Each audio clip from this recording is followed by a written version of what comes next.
The food we eat is used for building blocks for new body tissues, repairing body tissues, maintenance, repair, and growth.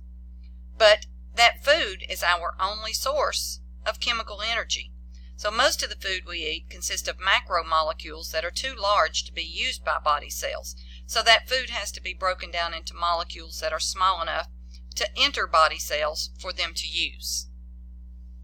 So as we begin our study of the digestive system, we're going to look at the steps involved in digestion and talk about the different layers that make up the digestive passageways known as the alimentary canal. We'll look at the organs and talk about how each one of those contributes to digestion, and then include the accessory structures, which are pieces that are going to have a vital role in digestion, but not necessarily a part of the passageway. We'll look at the different cells and their secretions. We'll describe how the digestive process is controlled. And then, of course, we'll look at the different parts of the digestive system in more detail. So we'll talk about the small intestine. We'll talk about the liver and the gallbladder and bile and pancreatic juices. And then once our main digestion is over, we'll talk about the process by which we get rid of the waste products in the act of defecation.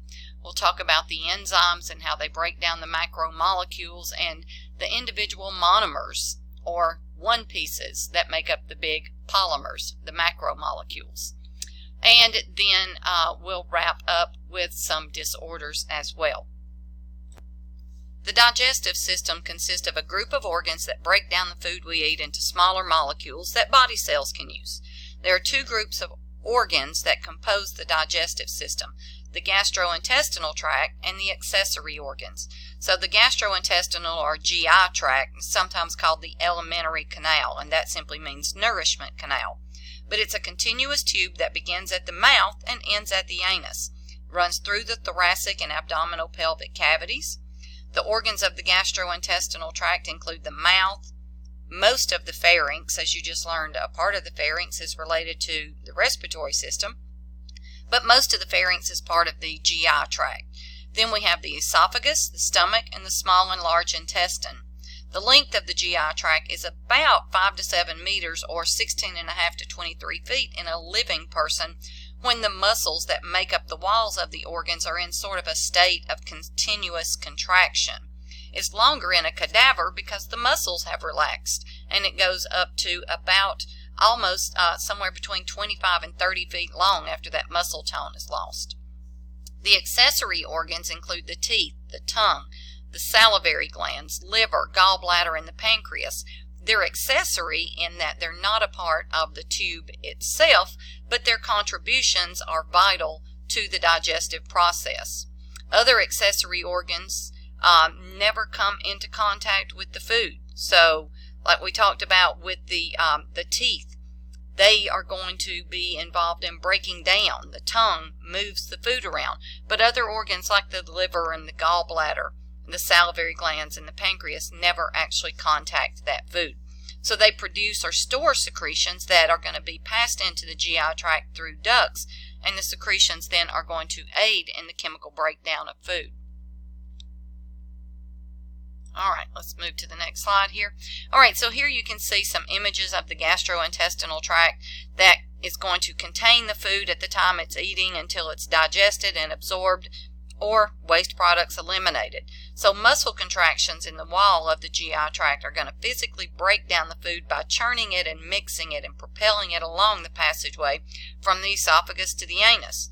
These contractions are going to help dissolve food by mixing them with all of the fluids that are secreted into the digestive tract. The enzymes that are going to be made and secreted by some of the accessory organs and cells that line the tract are going to break down the food chemically. So we've got chemical digestion and mechanical digestion. So let's look at some of these organs and the processes that they are involved in.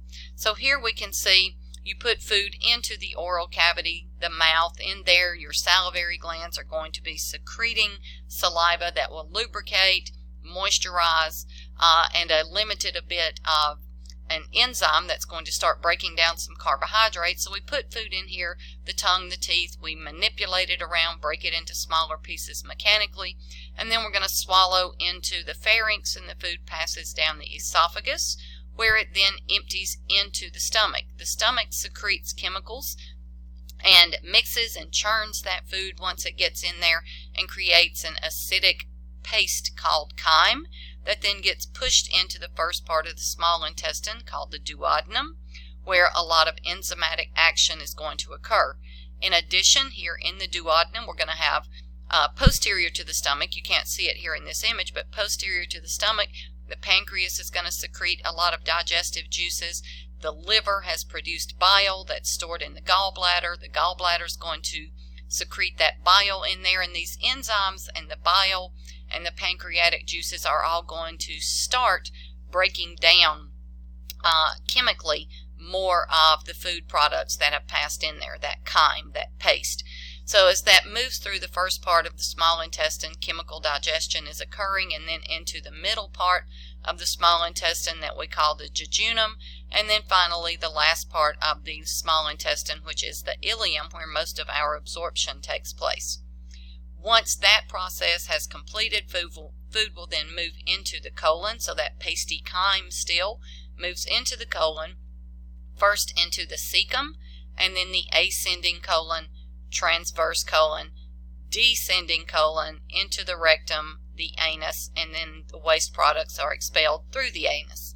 All right, so that's the overview, and you can see here in the cartoon image as well as the dissected image of a cadaver. We will look at each one of these organs and the passage of food as we continue through our discussion of the digestive system. So digestion has 6 basic processes. First, we have to take food and liquids into the mouth, and that's what we commonly call eating, but in our study of this, that is ingestion, to bring in. Second phase is secretion. So every day the cells that are in the walls of the GI tract and the accessory organs are going to secrete about 7 liters of fluid. That includes water, acids, buffers, and enzymes into the lumen of the digestive tract. The third phase is motility. So there are alternating contractions and relaxations of smooth muscle that are going to mix food and those secretions, and as it does so, move them along the passageway toward the anus. Digestion is the fourth process, and that's breaking down the food that we take in into smaller molecules so that our body cells can use it. Mechanical digestion, the teeth cut and grind and crush food before it's swallowed, and then smooth muscles of the stomach and the small intestine are going to churn that food and create a pasty substance. In chemical digestion, the large carbs and lipids and proteins and nucleic acids in our food are going to be split into smaller and smaller molecules using hydrolysis. So the digestive enzymes are going to be secreted by the salivary glands, beginning with the salivary glands. The tongue has some even limited digestive enzymes, the stomach, the pancreas, the small intestine. So all of these enzymes are going to catalyze these catabolic reactions. And if you remember, when you learned about metabolic reactions, catabolic reactions break big things down into small things. Once we've broken all these molecules down, then we have to be able to absorb those molecules, which is the 5th stage of digestion. So the movement of products from digestion from the lumen of the GI tract into the blood or the lymphatic system is called absorption. Once absorbed, these nutrients, these substances, can circulate to body cells throughout the body.